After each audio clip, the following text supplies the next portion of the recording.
hedduun keessanii kontiraataa fixuudhaaf hin jiraa kanaafiyyuu maallaqa madaamidhaan naa dabali jennaan madaamin hin dabalu naan jettee maallaqa dirqama naaf dabaluu qabdi moo mirga ishiitii kan jettanii hedduu keessantu jirtu jechuudha. Gaaffii garaagaraa yeroo baay'eetti jechuudha koomentii namoota jalatti bakka hedduutti jechuudha kan isin gaafattan keessumaa wantoota akkanaa kan gaafatu obboloota keenya biyyarraa haaraa dhufanii reefu kan kontiraataa xumuraa jiran akkasuma immoo reefu waggaallee kan xumuran hojiinlee kan itti baay'atu dhimma maallaqaa irratti miindaa isaan irratti madaamidhaan kan walitti bu'an hedduu isaaniitu jiru jechuudha. Ashamaa harka fuunee hordoftoota koo nagaan lafa jirtanitti ishiniif haa ta'u jechaati. Akkam jirtu nagaa keessanii haaraa kan dhuftan immoo chaanaalii kana subscribe gochuuti hin dagatina namni ilaaltanii laayikii godhaa jechuudha. Dhugaa dubbachuudhaa fi sababa hojiitii fi YouTube irraa badeetiin jira waan ta'eef YouTubein koo nama biraa akka hin geenye na godhee jira jechuudha. Kanaafiyyuu nama biraa akkanaaf ga'uuf laayikiin keessanii na fayyada. Isin immoo waa isin miidhullee hin qabu. Kanaafiyyuu waan na fayyadummoo yoo gootanii homaa isin hin miidhu isiniin jedha obboloota koo.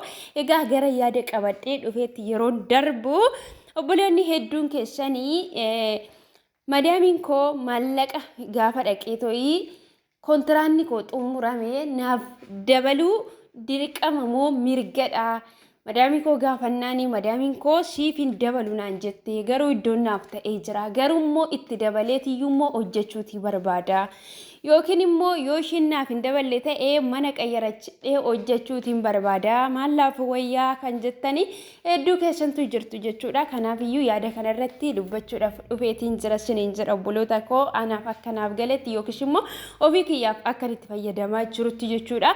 Dhugaa dubbachuudhaaf mana kana keessa waggoota hedduu turee jira jechuudha. Guyyaa takka garuu madaamiin ofii ishiitii beekte to'ii maallaqa siif hin dabalanaan jettee hin beektu jechuudha. Hojii koo hin jaalatti siinillee baay'ee si jaalannaa akka dhala keenyatti si ilaallanaan jedhu jechuudha. Yeroo baay'ee waliif gallaa amalallee mana keessatti bakka kana kan waliif galluuf garuu hojii koo jechuudha waan seeraan hojjedhuufi malee otoo nama hojiin hojjenne ta'ee namni kamiyyuu jechuudha halagaan waan si jaallatuuf hin qabu jechuudha. Otoo ati guyyaa tokko dhukkubsattee kan ciistu ta'ee guyyaa tokko siif kenniti boqonnaa yookiis guyyaa lama sii kenniti isa kanayyuu nama gaarii yoo taate jechuudha. Sanaan booddee garuu gara mana yaalaa si geessite yoo hin taane ta'ee ani nama biraa fidadhaa ati hojjechuu hin dandeessu waan ta'eef gara biyyaa gali jettee tikkeetti kee kuttee sii galchiti jechuudha. Kanaafiyyuu madaamiin nu jaallatti jechuun waan nuti fayyaa qabnuuf waan nuti hojii nutti laattame sana sirnaan hojjennuuf malee otoo nuti nama dhibooftu taane nama hojiin hojjennu ta'ee madaami waan nu jaallattuuf hin qabdu jechuudha. Ittaasis immoo nuti kan biyyarraa baanee fi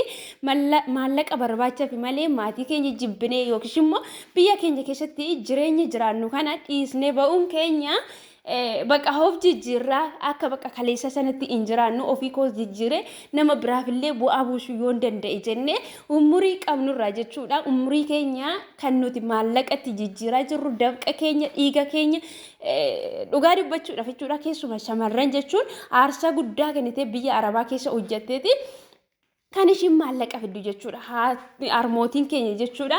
Yeroo hamma keenya kana heerumanii gaa'ela isaanii qabatanii ijoollee horuu bakka mana isaanii keessa kabajaan ta'udha. Nuti immoo gadi jennee hojjettuu namaa taanee jiraachuun keenya bakka of jijjiirraa ijoollee keenyallee haala gaariidhaan guddisna jenneeti jechuudha. Isa kana yaadne biyya keenyarra baanee erga baaneetti immoo wanta baaneef sana argachuuti qabna jechuudha. Maaliif amalli isaanii nu wajjin galeetoo qabeenya nu ta'u jireenya keenya jijjiiruuti hin danda'u.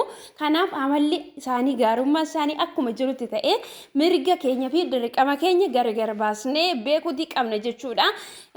Madaamiin tokko tokko jiru jechuudha. Ofiidhuma isaaniitiin kan beekanii to'ii otoo dhattee kontiraata kee bira iyyuu hin ga'iin kan maallaqa siif dabalanii jiru jechuudha. Namoonni gaariin bakkuma hunda jiru waan ta'eef iyyuu jechuudha.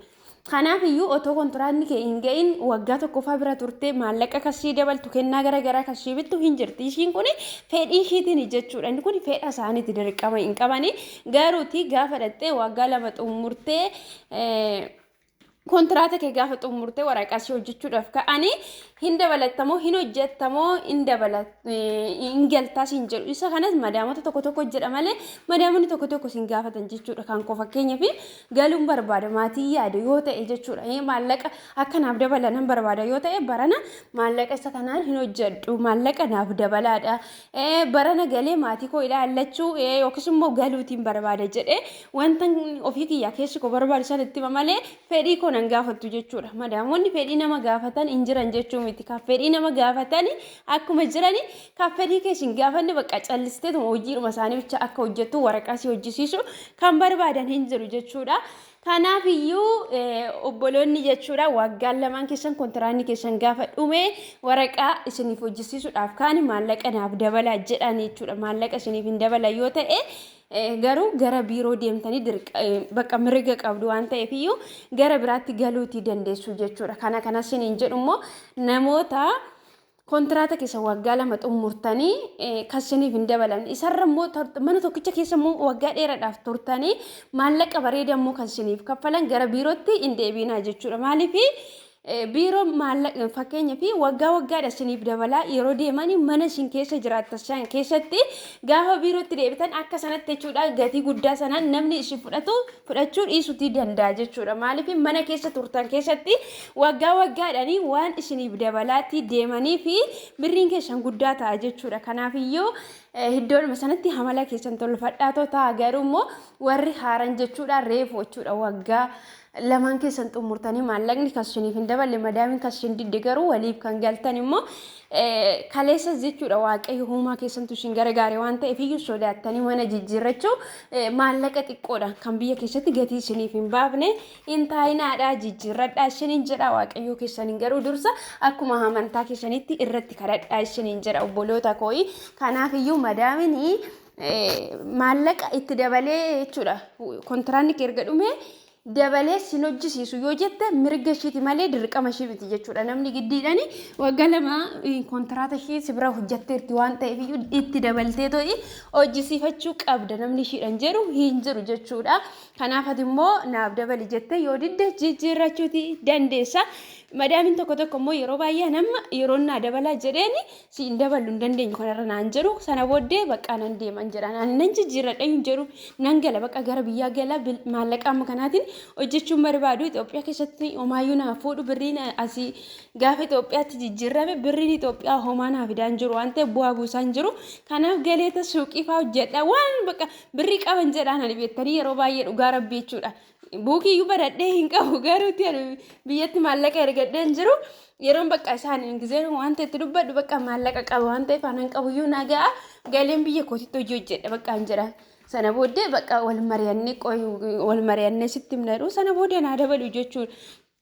Kanaaf isinillee akka sana godhaa isiniin jira akka sanatti dubbatadhaadha sodaatina maallaqa keessa yeroo isaa eegaa irraa fudhadhaa ji'a keessan irra dabarsina gaafa maallaqa keessan jechuudha ji'a isaa irra dabarsitanii waan hin taane isin irratti yaaduu danda'u jechuudha. Maallaqni keessan gaafa irra baay'ate halagaa araba afaan isaanii hin beekne dhiisaa ta'u jechuudha.